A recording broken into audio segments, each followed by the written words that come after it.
Chapter 27। Hi hello नमस्ते।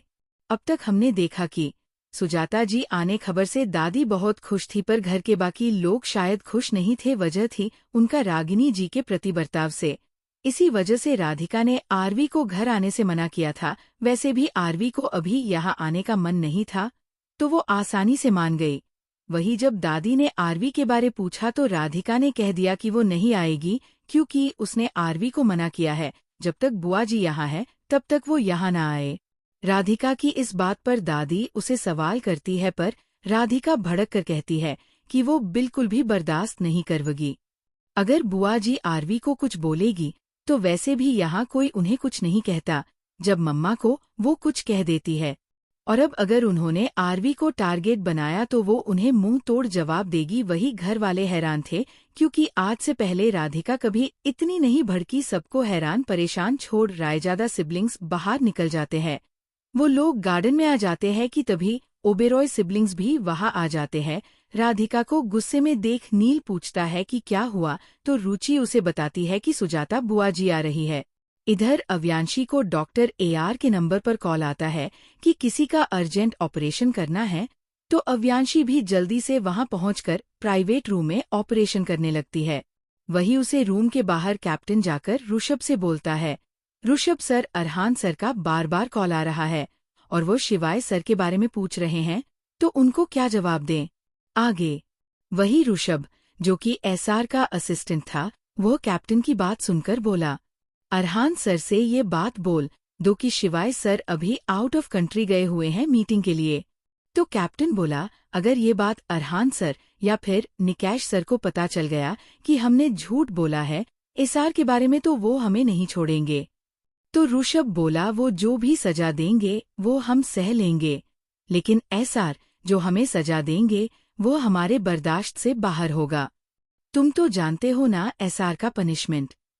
वही SR का पनिशमेंट सुनकर कैप्टन के फेस पर साफ साफ डर दिखाई देने लगा, और वह अपने हकलाते हुए आवाज में बोला, आप सही बोल रहे हैं, मैं अरहान सर से बोल दे रहा हूँ कि वो अभी इंडिया में नहीं है।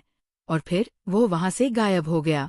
इधर प्राइवेट रूम में आरवी को ऑपरेशन करते करते 2 घंटे बीत चुके थे, लेकिन वह अभी उसे प्राइवेट रूम से बाहर नहीं निकली थी। वही उसे प्राइवेट रूम के बाहर ऋषभ इधर से उधर बस टहले जा रहा था, और उसके फेस पर पसीना साफ साफ दिखाई दे रहा था, और पसीने को ही देखकर पता लगाया जा सकता था कि अंदर का माहौल क्या होगा। तभी उसे प्राइवेट रूम का गेट ओपन होता है और आरवी उसे रूम से बाहर आते हुए बोली, now he is out of danger, but अभी ये ध्यान रखना कि वह 1 वीक तक बेड से ना उठे, और उसे पर से वो नहाए ना, क्योंकि अभी अभी ऑपरेशन किया गया है, तो नहाने के वजह से उनका पट्टी ढीला हो जाएगा और उनके जख्मों के अंदर पानी चला जाएगा। तो ऋषभ बोला, जी डॉक्टर, वैसे उनको कितने वक्त में होश आ जाएगा। तो आरवी बोली, 20 घंटे के अंदर उन्हें होश आ जाएगा, और अब मुझे चलना चाहिए। और फिर वह वहां से जाने लगी। तो ऋषभ बोला, 1 मिनट डॉक्टर। तो आरवी रुक जाती है। वही ऋषभ आरवी के पास आते हुए उसके हाथ में एक ब्लैंक चेक देकर बोला, मुझे पता है किसी की जान बचाने की कीमत कुछ नहीं होती, लेकिन फिर भी ये रख लीजिए, आपको जितने भी पैसे चाहिए हो इसमें फील कर लीजिएगा। तो आरवी उसे चेक को ले लेती है। तो ऋषभ अपने मन में बोला, अच्छा हुआ इन्होंने चेक ले लिया, नहीं तो जितना मैंने डॉक्टर AR के बारे में सुना था वो कभी पैसा नहीं लेती, और अगर आज ये चेक नहीं लेती तो SR पता नहीं गुस्से में क्या करते, क्योंकि वह कभी किसी का एहसान अपने ऊपर नहीं रखते। तभी आगे जो हुआ उससे आंखें बड़ी बड़ी हो गई, क्योंकि आरवी ने जो चेक ऋषभ के हाथों से लिया था वो उस चेक को टुकड़े टुकड़े में फाड़कर ऋषभ के हाथ में देते हुए बोली, ये बात तुम भी जानती हो कि डॉक्टर AR कभी भी किसी के इलाज करने के बदले में पैसा नहीं लेती, लेकिन फिर भी तुमने मुझे ये चेक दिया, आखिर क्यों? क्या तुम मुझे पैसों से खरीदना चाहते हो? तो ऋषभ बोला, नहीं डॉक्टर AR, मैं भला आप जैसे जीनियस डॉक्टर को कहाँ से खरीद सकता हो, लेकिन अगर आपने ये चेक नहीं लिया तो SR हमें नहीं छोड़ेंगे। और फिर वो आरवी के सामने हाथ जोड़कर खड़ा होते हुए बोला, प्लीज ये ले लीजिए, क्योंकि SR को किसी का एहसान नहीं पसंद। तो आरवी उसके हाथों को नीचे करते हुए बोली, तुम हाथ मत जोड़ो। और रही बात एसआर की, तो मैं नहीं जानती तुम उनका क्या करोगे, लेकिन मेरा एक ही वसूल है, सिर्फ किसी का जान बचाना, उनसे पैसा नहीं लेना। अगर तुम पैसा देना ही चाहते हो तो जाकर गरीबों को दान दे दो, क्योंकि उन्हें तुम्हारी पैसों की बहुत जरूरत है। और फिर वो तुरंत वहां से निकल गई और कुछ ही देर में वह मयंक के घर पहुंच गई। रायजादा मेंशन के गार्डन में राधिका को गुस्से में पहले किसी ने नहीं देखा था, इसलिए सब हैरान थे। वही राधिका ने अभी किसी पर ध्यान नहीं दिया था। वो अभी भी चक्कर लगा रही घी कि तभी निकेश उसे बीच में रोक देता है तो राधिका उसे घूरने लगती है। राधिका को गुस्से में देखकर निकेश बोला, क्या बात राधु, तुम इतने गुस्से में क्यों हो? निकेश की बात सुन राधिका कुछ नहीं बोलती और उसके हाथ अपने कंधे से हटाकर फिर से चक्कर मारने लगती है। निकेश उसे कुछ ना बोलता देख रुचि की ओर देखता है तो रुचि एक स्माइल कर देती है। उसकी स्माइल एक शरारत वाली थी। तभी आरहन, जो कि अभी आया था, उसके सिर पर एक तपली मारते हुए बोला, अब ये स्माइल ही करती रहेगी कि बताएगी कि राधु इतने गुस्से में क्यों है? रुचि अपना सिर सहलाते हुए बोली, अरे अगर आप लोगों को पता चल गया ना कि राधु ने आज क्या किया है तो आप लोग शॉक्ड हो जाओगे और जीजू आप तो बेहोश ही हो जाओगे। मिहिर बोला, रुचि यार ये पहेलियां मत बुझाओ और जल्दी से बताओ कि क्या हुआ। रुचि एक शरारती मुस्कान के सह बोली, अरे मैं बाऊंगी नहीं दिखाऊंगी, ये देखो। रुचि ने ये बोलते ही आप में फोन में एक वीडियो चला दिया। ये वही वीडियो था जब राधिका गुस्से में दादी को सुना रही थी। हुआ यूं था, जब राधिका ने बोलना शुरू किया तो रुचि ने उसका वीडियो बना दिया। वही वीडियो अभी ये सब देख रहे थे। निकेश के हाथ में फोन था और वो खुद सदमे में, कभी राधिका को देखता तो कभी वीडियो को। उसकी भोली भली शांत मंगेतर इतनी खूंखार शेरनी में कब बदल गई उसे भी नहीं पता था। इतना प्रोटेक्टिव तो वो उसके लिए भी नहीं है जितनी वो आरवी के लिए हो रही है। निकेश के चेहरे के एक्सप्रेशन के जैसे ही बाकी सब के थे। वो अब भी सदमे में थे कि ये राधिका है। नील बोला, यार ये भाभी में उस जंगली बिल्ली की आत्मा कब आ गई? उसकी ये बात राधिका के कानों में पड़ गई। वो उसे घूरती है तो नील सक्का जाता है और बोला, सॉरी भाभी। अचानक ही राधिका, जो इतने वक्त से चुप थी, वो गुस्से में बोली, मुझे समझ नहीं आता बुआ जी की प्रॉब्लम क्या है?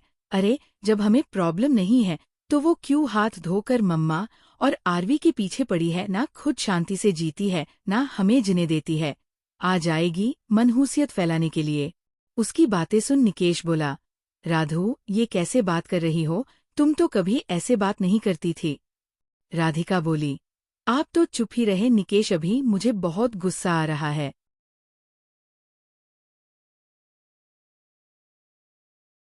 निकेश एक कदम डरकर पीछे हो जाता है। अब होने वाली बीवी है, डरना लाजमी है।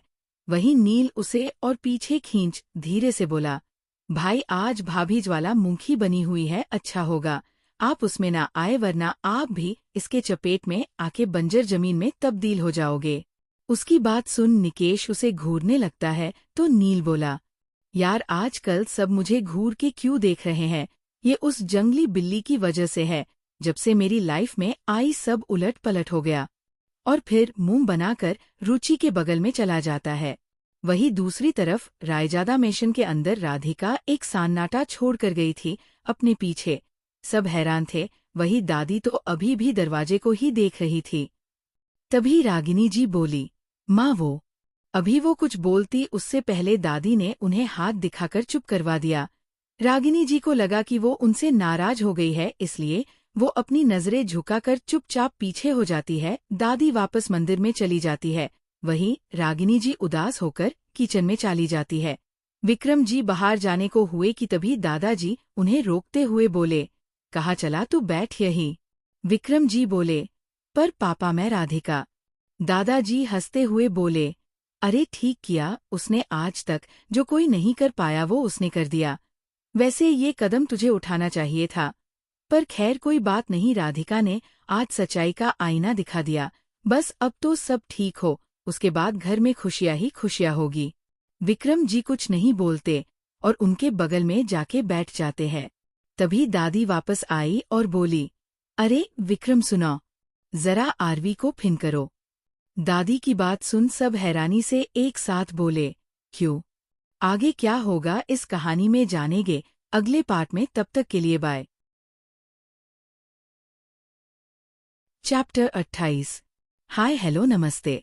अब तक हमने देखा कि राधिका बहुत गुस्से में थी और उसे गुस्से में देखकर सब बहुत हैरान थे, क्योंकि उन्होंने कभी राधिका को इतने गुस्से में नहीं देखा था।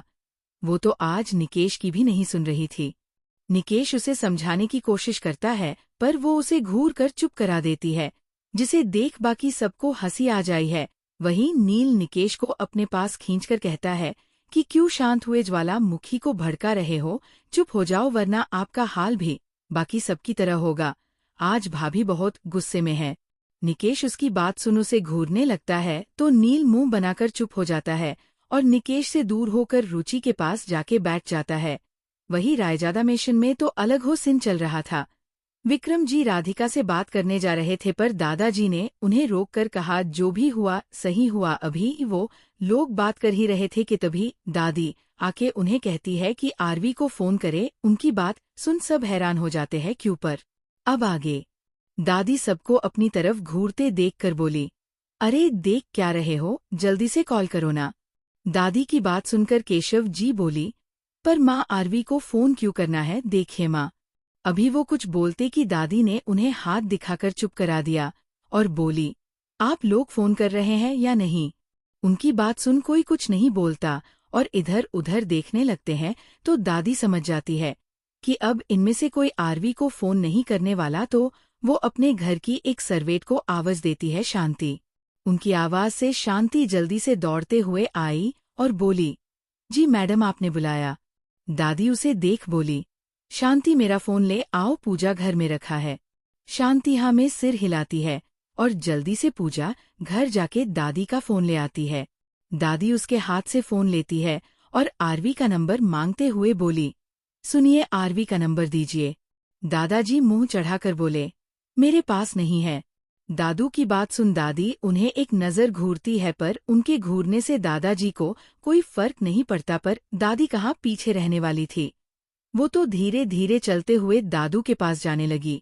दादू को ऐसा लग रहा था कोई शेरनी उनकी ओर चलकर आ रही है। उनके हर कदम के साथ दादू की धड़कन बढ़ रही थी। वो कभी दादी के पैरों को देखते तो कभी उनके चेहरे को, जिस पर अभी कोई भाव नहीं थे। दादू को समझ आ गया कि ये शेरनी अभी उस पर दहाड़ते हुए कुड़ पड़ेगी उनका शिकार करने के लिए। केशव जी ने विक्रम जी की ओर इशारा किया, गले पर हाथ रख, तो उनको हंसी आ गई, पर दोनों चुप रहे। वही दादी दादू के पास आ गई और उनकी ओर झुक गई। उन्हें ऐसे झुकता दुख उनके दोनों बेटों का मुंह खुल गया। उन्होंने अपने मुंह पर हाथ रख दिया। वही दादू पीछे की ओर झुकते हुए हड़बड़ाहट में बोले, अरे ये क्या कर रही है आप? कुछ तो शर्म कीजिए श्रीमती जी, अपनी उम्र का क्या सोचेगे सबकी? आप इतनी बेशर्म है कि अपने बच्चों के सामने ही शुरू। अभी दादू अपनी बात पूरी करते कि दादी उन्हें घूरते हुए उनके ऊपर के पॉकेट से फोन निकाल लेती है। निकाल क्या लेती है, लगभग खींच ही लेती है और दद्दू को घूर कर बोली, मैं आपकी तरह ठरकी नहीं हूँ कि कहीं भी शुरू हो जाऊं। ये बोल वो सीधी खड़ी हो जाती है और फोन अनलॉक कर उसमें से आरवी का नंबर ढूंढने लगी और उन्हें वो मिल भी गया। दादाजी ने उसका नंबर जिद्दी बच्चे के नाम से सेव किया था। दादी ने उन्हें घूरते हुए कहा, आपने तो कहा था कि आपके पास आरवी का नंबर नहीं है। दादाजी पहले इधर उधर देखते कि जैसे उनकी चोरी पकड़ी गई, फिर अचानक से बोले, हाँ तो कहा है आरवी का नंबर नहीं है, दिखाओ कहाँ है। दादी उन्हें एक साइड लुक देती है और उनकी ओर फोन कर उन्हें आरवी का नंबर दिखाती है और बोली, तो ये क्या है? दादू ने पहले नंबर देखा, फिर नाम को, फिर बोले, अरे ये आरवी का नहीं है, ये तो नील का नंबर है। दादी बोली, अच्छा अभी पता चल जाएगा। ये बोल उन्होंने उस नंबर पर फोन लगा दिया। दादू ने ये देख अपनी आंखें भींच ली। दादी ने फोन स्पीकर पर रख दिया। रिंग अभी हुई जा रही थी। दादू प्रे कर रहे थे कि प्लीज आरवी फोन ना उठाए, पर तभी फोन उठ जाता है। फोन उठ चुका था। दोनों तरफ से कोई कुछ नहीं बोल रहा था। तभी समाने से किसी औरत की आवाज आई, हेलो। दादी ने पहले फोन को देखा और फिर दादू को। दादू खुद आंखें फाड़े फोन को देख रहे थे।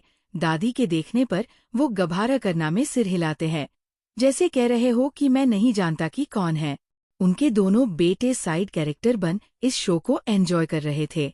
वही फोन से फिर से आवाज आई, जी मैं अभी अनु बिटिया को बुलाती हूँ। वो फोन यहीं टेबल पर छोड़ गई। इतना बोल उन्होंने आरवी को आवाज दे दी, जो वही हॉल में अपने दोस्तों के साथ सोफे पर बैठी हुई थी। अनु बच्चा आपका फोन है। वही आरवी अपने मन में बोली, अभी तो किसी का ऑपरेशन करके आई हूँ, अब किसका फोन आ गया। और फिर वो फोन लेते हुए बोली, आई दादी। ये बोल वो जल्दी से दादी के पास पहुंचकर बोली, किसका फोन है स्वीट हार्ट। ये फोन मयंक की दादी ने उठाया था। वो बोली, तुम्हारे दादू का। तो आरवी ओ कह के फोन ले लेती है और हेलो दादू बोलते हुए वापस अपने दोस्तों के पास आके बैठ जाती है। आरवी की आवाज सुनकर दादू ने राहत की सांस ली तो दादी बोली, आरवी कहाँ हो।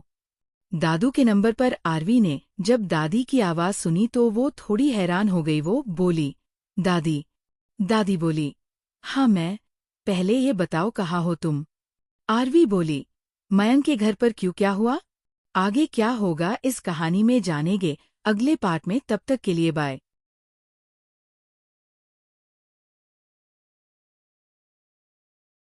चैप्टर 29। हाय हेलो नमस्ते।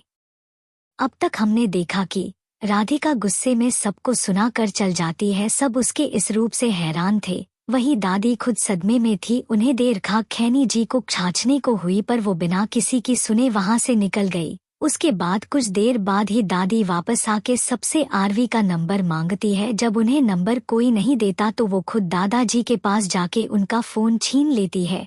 तब दादाजी उन्हें कहते हैं कि आरवी का नंबर नहीं है उनके पास। तब दादी उनके फोन में जिद्दी बच्चे के नाम से नंबर ढूंढ निकालती है। फिर भी दादाजी मानने को तैयार नहीं थे कि ये आरवी का नंबर नहीं है। दादी उस नंबर पर कॉल लगा देती है तो कॉल मयंक की दादी उठाती है। तो दादी दादू को घूर कर देखती है, पर बाद में मयंक की दादी कहती है कि वो देती है आरवी को फोन। तो दादाजी एक राहत भरी सांस लेते हैं। आरवी ने फोन लिया। उसकी आवाज सुन दादी उसे घर आने को कहती है। अब आगे आरवी बोली, हेलो। दादी ने आरवी की आवाज सुन कहा, हेलो मैं बोल रही हूँ। आरवी ने पहले नंबर चेक किया और फिर फोन वापस कान के पास ले जाते हुए बोली, दादी आप। दादी ने कहा, हाँ मैं। कहाँ हो तुम। आरवी बोली, मयंक के घर पर हूँ। और कहाँ होगी। दादी बोली, जल्दी से जल्दी घर आओ। आरवी बोली, क्या। दादी ने फिर से अपनी बात दोहराते हुए कहा, घर आओ जितनी जल्दी हो सके। आरवी बोली, हाँ मुझे पता चला, वो मुझे सुनाई दिया, पर मेरा मतलब है क्यों घर आऊं मैं। दादी उसकी बात सुन चिढ़ते हुए बोली, क्यों घर आओ से क्या मतलब, तुम्हारा अपना घर है, अब घर आने के लिए भी वजह चाहिए क्या। आरवी बोली, नहीं ऐसी बात नहीं है। दादी उसकी बात सुन कहती है, तो घर आओ अभी। आरवी भी वैसे ही बोली, मुझे तो पता चला कि आपकी वो बेटी आ रही है, क्या नाम था उनका, मम्मा सुजाता, जो मुझे बिल्कुल पसंद नहीं करती है। तो आप मुझे क्यों बुला रही है। दादी बोली, वो तुमसे ही मिलने आ रही है और तुम नहीं रहोगी, यो कैसा लगेगा। आरवी बोली, वो मिलने आ रही है या ताने देने। दादी यही बात दूसरी बार सुन बोली, तुम लोगों को हो क्या गया है, मैंने कहा ना कि सुजाता सिर्फ मिलने आ रही है। आरवी बोली, अरे पर मैंने तो अभी कहा। दादी बोली, मुझे कुछ नहीं सुनना, तुम आ रही हो बस, बाकी मैं संभाल लूंगी, वो तुम्हें क्या घर में किसी को कुछ नहीं कहेगी, बस तुम जल्दी से आओ। दादी को भड़कते देख आरवी बोली, ठीक है, अगर आप इस बात की गारंटी लेती है तो मैं भी गारंटी लेती हूँ कि मैं कोई तमाशा क्रिएट नहीं करूंगी। दादी बोली, क्या मतलब तुम्हारा। आरवी बोली, जो आप समझ रही है दादी, और कौन सा मतलब होगा। ये बोलकर उसने फोन काट दिया तो दादी फोन को घूरने लगती है। दादाजी उन्हें ऐसे देख बोले, क्या हुआ अब तुम्हें। दादी चिढ़ती हुई बोली, ये सब ना आपके छोटे बेटे की नस्ल है, सब एक जैसे। मैंने सोचा था राधिका रागिनी और रिदा की तरह शांत है, पर नहीं, वो भी इसकी तरह निकली। विक्रम ने मुंह बनाकर कहा, ये हर बात में मैं कैसे बीच में आ जाता हूँ। दादी उन्हें घूरते हुए चली जाती है तो विक्रम जी लाचारी से अपने पापा और भाई को देखने लगते हैं, जिस पर दोनों उन्हें चिढ़ाते हुए हंसने लगते। वहीं दूसरी तरफ आरवी ने दादी का फोन काट कर राधिका को मिला दिया, जो अब शांत होकर सबके साथ बैठी हुई थी। तभी उसका फोन रिंग होता है। उसने अपना फोन देखा, उसके चेहरे पर मुस्कान आ गई। वो बोली, आरवी का फोन। रुचि उसके चेहरे की खुशी देखकर बोली, इतनी खुश तो कभी मेरे फोन आने पर भी नहीं होती। तो राधिका उसे जीभ दिखाकर चिढ़ा देती है। वही फोन फिर से बजता है तो राधिका झट से फोन उठती है तो रेयांश उसे फोन स्पीकर पर रखने को कहता है। राधिका वैसा ही करती है। उसने अभी फोन स्पीकर पर रखा ही था कि आरवी की आवाज सुनाई दी, क्या हो रहा है वहां पर? राधिका बोली, ना हाई ना हेलो, सीधे सवाल क्या हो गया? आरवी बोली, वही तो मैं पूछ रही हूँ, क्या हो गया? दादी इतनी भड़की हुई क्यों है? राधिका बोली, क्या दादी भड़की हुई है? नहीं तो, उसने साफ साफ झूठ बोलते हुए कहा। उसकी बात पर लावण्या पटाख से बोली, हो भाभी, आप झूठ बोल रही हो। लावण्या की बात पर राधिका अपनी आंखें भींच लेती है और लावण्या अपनी जीभ हल्के से काट लेती है। दोनों ही क्यूट लग रही थी। वही आरवी को तो पहले से ही पता था कि राधिका झूठ बोल रही है, इसलिए वो बोली, क्या हुआ है वहां पर? सच बोलो जल्दी। अभी कोई कुछ बोलता उससे पहले नील बीच में कूदते हुए बोला, तुम मेरी भाभी को डरा नहीं सकती, ठीक है? आरवी उसकी आवाज सुन चिढ़ जाती है और बोली, अरे इस बागड़ बिल्ले को कोई चुप कराओ, जब देखो बीच में कुड़ जाता है। खुद के लिए बागड़ बिल्ला सुन नील गुस्से से बोला, तुम मेरे कितने नामकरण करती रहती हो और तुम्हारी हिम्मत कैसे हुई मुझे बागड़ बिल्ला कहने की? खुद जंगली बिल्ली है। आरवी उसके साथ आज झगड़ने के मूड में नहीं थी, इसलिए उसे इग्नोर कर राधिका से बोली, तुम बोलो यार, इसका चलता रहेगा। सबको हंसी आ गई। उसकी बात सुनकर वही नील अपना मुंह फुला लेता है। राधिका ने डरते डरते सब आरवी को बता दिया। वही तब तक रुचि ने वो वीडियो आरवी को शेयर कर दी। राधिका की बात खत्म होते ही अरहान बोला, आरवी, अभी यहाँ के हालात कुछ ठीक नहीं है। वहां से आरवी बोली, अरे भाई आप टेंशन मत लो, जैसे ही मैं आऊंगी ना माहौल बहुत ही अच्छा हो जाएगा, देख लेना। उसकी बात सुन राधिका झट से बोली, अनु तुम यहाँ नहीं आओगी, तुम्हें पता है ना बुआ? आरवी बोली, हाँ हाँ मुझे पता है, आप सबकी प्यारी बुआ स्पेशली मुझे मिलने आ रही है। अब दादी इतनी रिक्वेस्ट कर रही है कि मैं आऊं और उनकी प्यारी बेटी से मिलूं, तो क्यों ना मिल लिया जाए? रेयांश बोला, पर अनु वो बहुत। आरवी फिर से बीच में बोली, हाँ हाँ पता है, वो बहुत गुस्सैल है, जबान उनकी 1.5 फुट लंबी है, कभी भी लटक जाती है और मुंह पर कभी ताला नहीं लगता। पर मैं ताला चाबी लेकर आऊंगी, जिससे उनका मुंह कम से कम मेरे सामने तो कभी नहीं खुलेगा। भाई आपकी बुआ ना मुझे अभी तक जानती नहीं है, अगर आज उन्हें ताने दे देकर उनके कान से खून नहीं निकाला ना, तो मेरा नाम भी आरवी रायजादा नहीं। ये बोल वो फोन काट देती है। वही बाकी सब अभी भी फोन को एक तक आंखें फाड़ घूर देख रहे थे। नील फोन को लेते हुए बोला, ऐसा क्यों लग रहा है कि महाभारत छिड़ने वाली है? आज रायजादा मेंशन में ये इतनी स्केरी साउंड क्यों कर रही थी? अरहान बोला, अब लगेगी वाट। माहिरा उसकी बात सुन बोली, और नहीं तो क्या बुआ की जबान तो अब हमेशा के लिए सिल जाएगी। मिहिर हंसने लगता है। बाकी सबको कुछ समझ नहीं आता। वही राधिका अभी भी टेंशन में थी। तभी अरहान उसके कंधे पर हाथ रख बोला, तुम टेंशन मत लो राधो, अनु के सामने किसी की भी जबान नहीं खुलती, अब ये नील को ही देख लो और रुचि को। उसकी बात सुन दोनों एक साथ बोले, ऐसा कुछ नहीं है। ये सुन सब अच्छा अच्छा कहते हुए हंस पड़े। नील बोला, आप उसकी साइड मत लो, वो तो जब देखो तब काटने को और अपने पंजे मारने को उतारू होती है। जंगली बिल्ली कही कि मुझे दी। नील ओबेरॉय को बागड़ बिल्ला कह रही थी, आने दो उसे, मैं बताता हूँ कौन क्या है। तभी रुचि बोली, उसे देख तो तेरे चेहरे पर 12 बज जाते हैं। उसकी बात सुन सब एक बार फिर हंसने लगे। आगे क्या होगा इस कहानी में जानेंगे अगले पार्ट में। तब तक के लिए बाय।